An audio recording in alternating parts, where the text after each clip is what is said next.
कोदो जानते ना, गांव में कोदो होता है ना।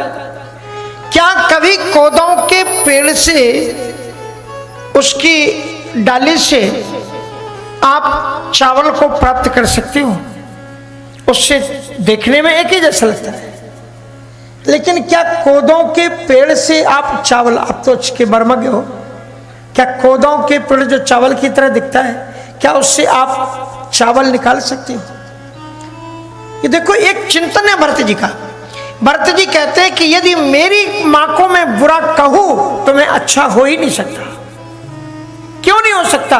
क्योंकि यदि मेरी मां कोदो है तो उससे चावल कैसे पैदा हो? और मुक्ता प्रसव की सम्मुख काली, समुद्र के शिव से मुक्ता नाम का एक रत्न निकलता है, लेकिन वो नदियों से जो काले जो घुंघचे होते हैं, शिप होती हैं काले रंग की, क्या उनमें से भी कभी मुक्ता निकल सकता है? तो क्या केकई जैसी मां अगर गलत है, जो इतनी निकृष्ट है, तो उसका बेटा इतना महान कैसे हो सकता है? इसलिए सच बात तो यह है कि मैं खुद भी सपन्यू दोषक लेस न काहू, मोर अभाग उदधि उदगाहू। ये धर्म की इतनी ऊंची शिक्षा है, आपको उतारना चाहिए अपने जीवन में। भरत जी कहते हैं कि मैं स्वप्न में भी इस बात के लिए दूसरे को उत्तरदायी मान ही नहीं सकता, क्योंकि मेरे पाप ही ऐसे हैं, मेरे कृत्य ऐसे हैं जो आज मेरे जीवन में दुख ला करके खड़ा कर रहे हैं।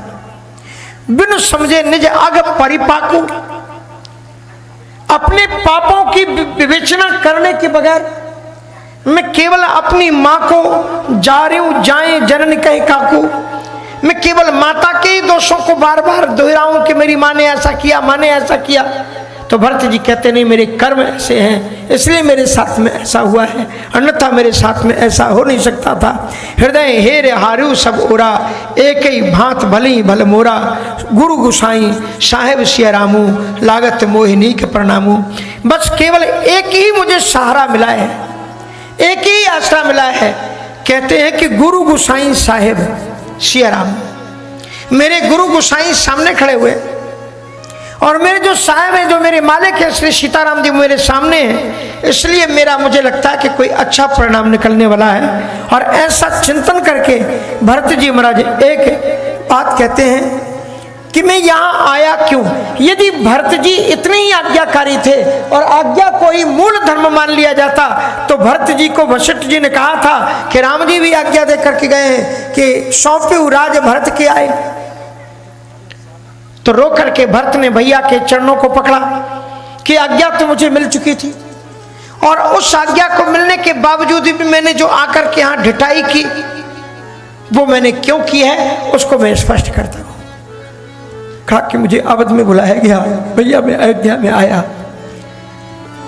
और मैं सच कहता हूं मैंने जिस कोने पर नजर अयोध्या में डाली, लोग रोते हुए नजर आए। पिताजी की मृत्यु हो गई आपके आने के बाद, आपको मालूम नहीं पिताजी की कैसे मृत्यु हुई। तड़पते तड़पते हुए मेरे पिता ने प्राणों को त्यागा। मेरे पिता को इस मां ने उस तरह से तड़पा करके मारा जैसे कि कोई हिरण की साबित खाल खींचने के लिए उसे गोली नहीं मारता, बाण नहीं मारता, क्योंकि अगर वो बाण मारेगा, गोली मारेगा, तो वो मार्क उस खाल में आ जाएगा। इसलिए कहते हैं उसे जाल में फंसा लेते हैं और जीते जी तड़फा तड़फा करके मृग की चाम को खींचते हैं। मेरी मां ने मेरे पिता को तड़पा तड़पा करके मारा। मेरे राम कहते रहे कि कहीं तेरे सामने ये तलवार रखी है, अगर तू चाहती है तो इस तलवार से मेरा सिर काट दे, अगर मेरा सुख, लेकिन राम के वियोग में तड़फा करके मत मारे। भारत की नारियां एक त्योहार करती हैं करवा चौथ, उस करवा चौथ को करके वो ईश्वर से प्रार्थना करती हैं कि मेरी भी उम्र मेरे पति को लग जाए, उसकी आयुष्यता आगे बढ़े। क्योंकि अगर तू मेरी उम्र, तेरी उम्र मुझे नहीं दे सकती, तो कम से कम मेरी उम्र मुझे जी लेने दे। राम के सहारे इसने एक नहीं सुना, और गुरुदेव ने भी मेरे साथ में सही न्याय नहीं किया। अब भरत जी राम जी से बोल रहे हैं, गुरुजी ने मुझे पूरी बातें बताई नहीं, राजभवन के अंदर में क्या क्या घटनाएं घटी ये बताया नहीं गया। मुझसे ये कहा गया, मेरे गुरुजी ने मुझसे ये कहा कि पिता की आज्ञा का पालन करना पुत्र का सबसे बड़ा धर्म है। और मैंने इनको गुरुजी मान करके यही माना कि मेरे पिताजी की आज्ञा का पालन करना ही सबसे बड़ा धर्म है। पर जब मैं महलों के अंदर गया, दासियों से मिला, सेवकों से मिला, उनसे मैंने पूछा कि पिताजी जब मरे तो अंतिम समय में क्या हुआ? बोले तुम्हारे पिताजी ने मरते समय दो बातें कही थी।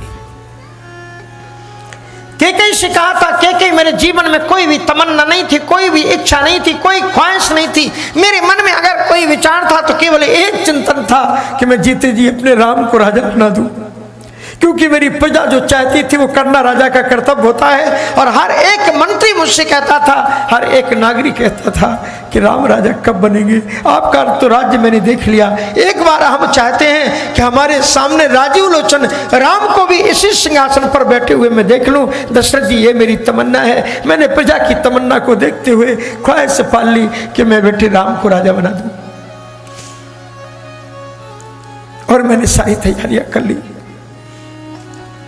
लेकिन मोरे मनोरथ सूर्य तरु फूला, भरत करनी जनो हत्यु समूला। मेरे मनोरथ रूपी वृक्ष लग चुका था, उसकी डालियां बड़ी हो गई थी, क्योंकि उसमें फूल भी आ गए थे। अब राम राज्य पर बैठने ही वाले थे, केवल 10 घंटे का प्रभात का प्रतीक्षा थी।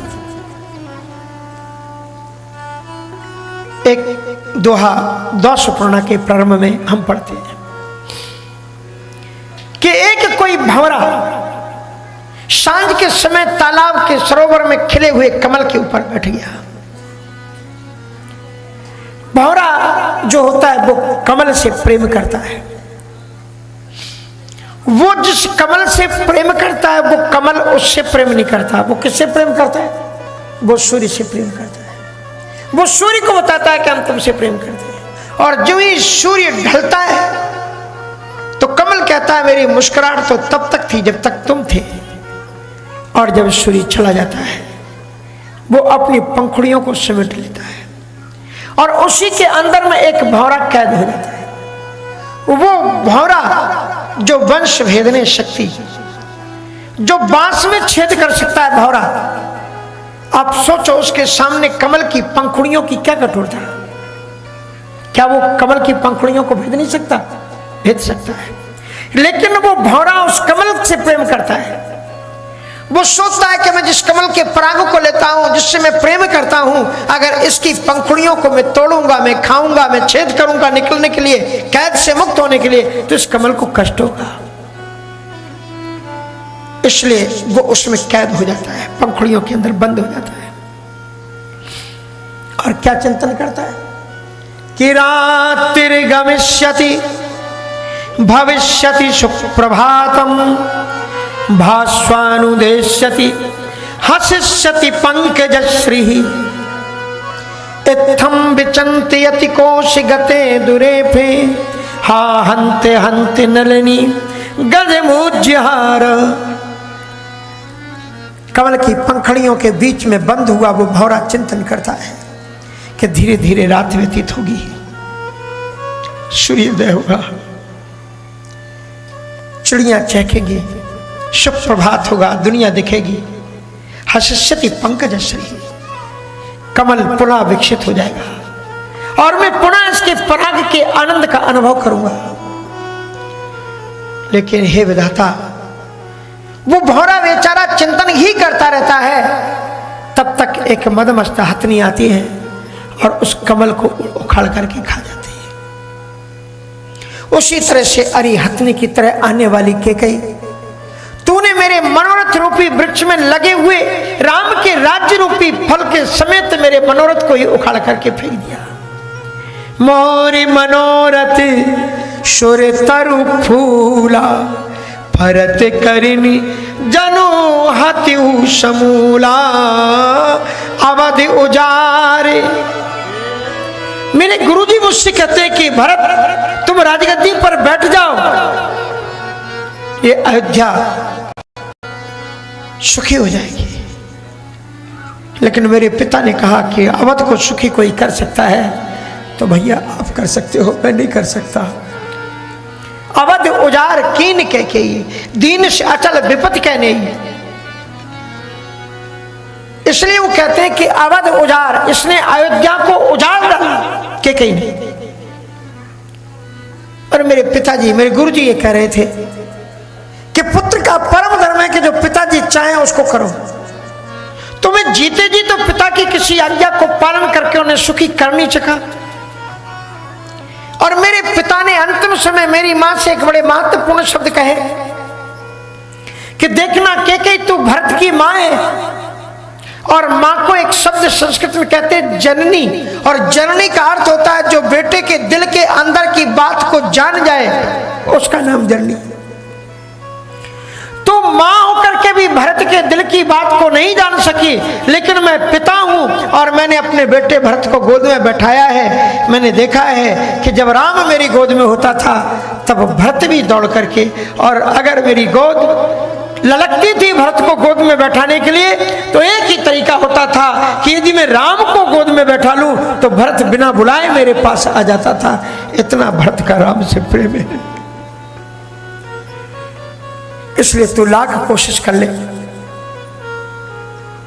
चाहत ना भरत भूपता ही भोरे।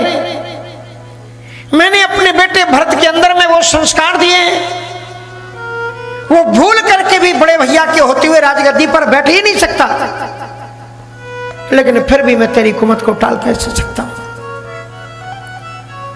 भरत जी रोते रोते घटना सुनाते हैं। मैं जब आया, मैं वेदों की जितनी बातें थी और ऐतिहासिक दो उदाहरण दिए, एक परशुराम जी का और एक जजाति का। तनय जजाते जौवन देव पितु अज्ञा अग अजस न भय, ऐतिहासिक बातें वीरों ने बताई, पर मेरे मंद मन में कुछ भी बात घुस नहीं सकी। जो गुरुजी वो ज्यों ही इनके लबों पर, ज्यों ही इनकी जीभ पर राम आता था, राम तो दो शब्द होते थे पर कि इनकी आंखों से राम निकलने के साथ में आंसू के 4 बिंदु टपकते थे, हिलकियां भर लेते थे। मुझे लगा कोई भी सुखी अयोध्या में नहीं है, इसलिए मैं ढिठाई से नहीं आया। मैं तो गुरुजी का रोना नहीं देख पाया, प्रजा का रोना देख नहीं पाया। पिता ने जिस पुत्र के प्रेम में अपने प्राणों का त्याग कर दिया, मैं उस पिता की तड़प समझ गया कि उस पिता की आत्मा अभी भी यहीं पर भटक रही है। वो चाहती है कि उसका राम अयोध्या में आ जाए, इसलिए मैंने पिता को सुखी करने के लिए काम किया है। आए दल बटोर दो भाई, आज्ञा का मैंने उल्लंघन किया है। यद्यपि आज्ञा तो मुझे मिल चुकी थी, गुरुजी ने बता दिया था, पर मुझे कोई भी सुखी। और जब मैं आया, मैं सब कुछ बर्दाश्त कर सकता था, लेकिन मां कौशल्या का रोना बर्दाश्त में कर नहीं पाया, क्योंकि मैं कभी अपनी मां की गोद में सोया नहीं, मैं सदैव मां कौशल्या की गोद में सोया, और वो मां तड़प रही थी मेरे सामने। मुझे लगा इन लोगों को तड़प से उबारने का एक ही रास्ता है कि इनके प्राण धन जीवन राम के सामने इनको ले जाया जाए, ये सब सुखी हो जाएंगे। मैं नरक में जाऊं तो चला जाऊं, मेरा धर्म मिटे तो मिट जाए, मैं इनको सुखी कर दूं। और मैंने इनको सुखी करने के लिए आपके सामने लाया। मेरे लिए तो जो आपकी आज्ञा होगी उस आज्ञा का मैं पालन करूंगा। मेरा कोई भी आग्रह नहीं है, मेरा कोई दुराग्रह नहीं है। आपको जो उचित लगता हो वो आप करें, पर ये लोग सुखी हो जाए, मेरा हृदय सुखी हो जाए, जो संतप्त होकर के रो रहा है। इसके अलावा मेरी कोई भी तलाश, मेरी कोई इच्छा नहीं।